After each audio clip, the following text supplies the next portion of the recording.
मंडळी, आजचा हा खमंग पदार्थ तुम्ही झटपट एकदाच बनवून महिनाभर डब्बा भरून ठेवू शकता आणि हवं तेव्हा चहा सोबत किंवा पाहुणे आले की सर्व करू शकता। यामध्ये आपण जे साहित्य वापरले त्यामुळे ह्या पदार्थाला एक रिचनेस येतो, दिसायला टेम्पटिंग दिसतो आणि महिनाभर फ्रेश राहतो। चला तर वेळ न घालवता पटकन रेसिपीला सुरुवात करूयात। तर सर्वात आधी मी इथे अर्धा किलो पातळ पोहे घेतलेत। पोह्यांचे 3 प्रकार असतात, दगडी पोहे, पातळ पोहे आणि आपण कांदे पोहे बनवतो ते पोहे। तर इथे मी पातळ पोह्यांचा वापर केलाय। हे पोहे आपल्याला चाळणीमध्ये घेऊन चाळून घ्यायचे आहेत। पोहे घेताना नेहमी चाळून घ्यायचे, कारण यामध्ये जे बारीक कण असतात किंवा जो पोह्याचा चुरा किंवा धूळ वगैरे असेल ते सेपरेट होतील। सगळे पोहे आपण चाळून घेऊयात। तर हे बघा, सगळे पोहे मी चाळून घेतलेत। या एवढ्या पोह्यांमध्ये एवढा पोह्यांचा चुरा सेपरेट झालाय। जर हा चुरा चाळून घेतला नसता तर आपण जो मसाला यामध्ये ॲड करणार आहोत तो ह्या चुऱ्याला चिकटून राहिला असता आणि पोह्यांना काहीच टेस्ट लागली नसती।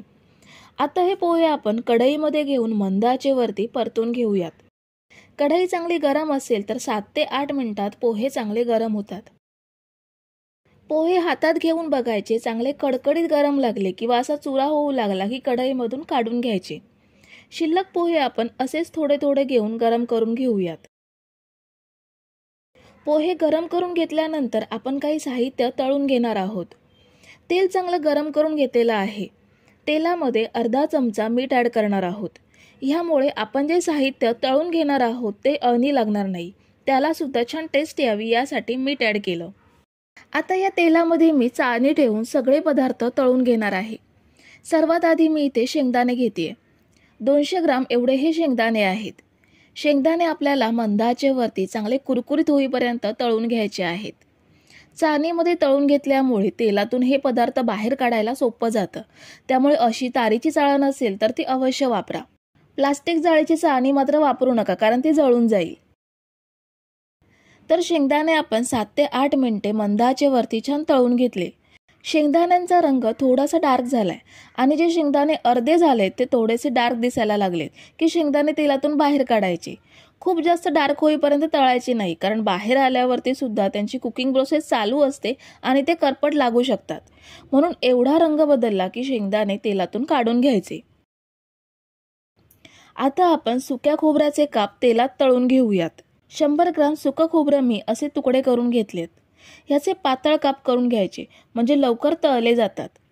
गाळणीमध्ये तळायला थोडं अवघड होतंय आणि हे तेलातून बाहेर काढायला सोपे आहे, त्यामुळे मी हे डायरेक्ट कढईमध्ये तळून घेणार आहे। हे सुद्धा आपल्याला मंद ते मध्यम आचेवरती तळून घ्यायचे आहेत। तर हे बघा, 3 ते 4 मिनिटातच खोबरं छान लालसर रंगात तळलं गेलंय। तेल निथळून बाहेर काढूयात। आता आपल्याला फुटाण्याची डाळ तळून घ्यायची आहे। 100 ग्राम फुटाण्याची डाळ घेतली आहे। ही डाळ सुद्धा आपल्याला मंद आचेवरती तळून घ्यायची आहे। ह्या डाळीसाठी मात्र चाळणी वापरायची आहे, कारण तेलातून बाहेर काढताना खूप टाइम जातो, त्यामुळे ह्या पुढचे सर्व साहित्य आपण चाळणीमध्येच तळून घेणार आहोत। ही डाळ ऑलरेडी भाजलेली असते, फक्त कुरकुरीतपणा येण्यासाठी 2 ते 3 मिनिटच आपण तळून घेऊयात। आता डाळ सुद्धा आपण तेल निथळून काढून घेऊयात। आता चाळणीमध्ये मी काजू बदाम घेते।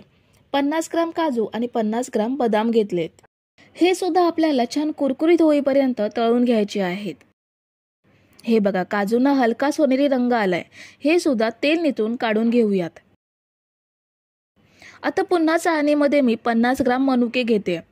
मनुके आपल्याला छान टम्म फुलेपर्यंत तळून घ्यायचे आहेत। तर हे बघा, मनुके सुद्धा छान टम्म फुललेत। तेल निथळून काढून घेऊयात। आता आपल्याला मिरची तळून घ्यायची आहे। मिरची इथे मी 50 ग्राम एवढी घेतली आहे। ही तिखट मिरची आहे। मिरची सुद्धा आपल्याला आकसेपर्यंत तळून घ्यायची आहे। तर ही बघा, मिरची सुद्धा छान तळली गेली आहे। तेलातून काढून घेऊयात। आता आपल्याला तेलात कढीपत्ता तळून घ्यायचा आहे। कढीपत्त्याची 35 ते 40 पाने स्वच्छ धुवून पाणी निथळून घेतली आहेत। कढीपत्ता छान कुरकुरीत झाला की तेल निथळून काढून घ्यायचा। तळून घेतलेलं सगळं साहित्य मी या गाळणीवरती ठेवलं, जेणेकरून जे एक्स्ट्राचं तेल आहे ते गाळलं जाईल। आता हे साहित्य आपण पोह्यांमध्ये ॲड करूयात। या पोह्यांसाठी आपण एक मसाला तयार करून घेणार आहोत।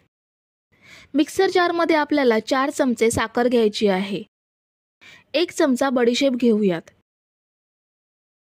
1 चमचा भाजलेल्या जिऱ्याची पावडर घेतली। 1 चमचा धने पावडर घ्यायची आहे। अर्धा चमचा चाट मसाला घ्यायचा आहे। 2 चमचे हळद घेऊयात। पाव चमचा मी इथे लिंबू सत्व घेतले। लिंबू सत्व खूप कमी घ्यायचं। लिंबू सत्व नसेल तर पाव चमचा आमचूर पावडरचा सुद्धा वापर करू शकता। 1 ते 1.5 चमचा चवीनुसार मीठ घेतलं। आता हे सगळं छान मिक्सरला एकजीव करून घेऊयात। तर हे बघा, आपला मस्त चटपटीत असा मसाला तयार आहे। छान सगळं साहित्य एकजीव झालंय। आता हा मसाला पोहे आणि तळलेल्या साहित्यामध्ये ॲड करूयात। हा मसाला आता आपल्याला पोह्यांमध्ये व्यवस्थित मिक्स करून घ्यायचा आहे। दोन्ही हाताने हा चोळून पोह्यांमध्ये व्यवस्थित मिक्स करून घ्यायचा।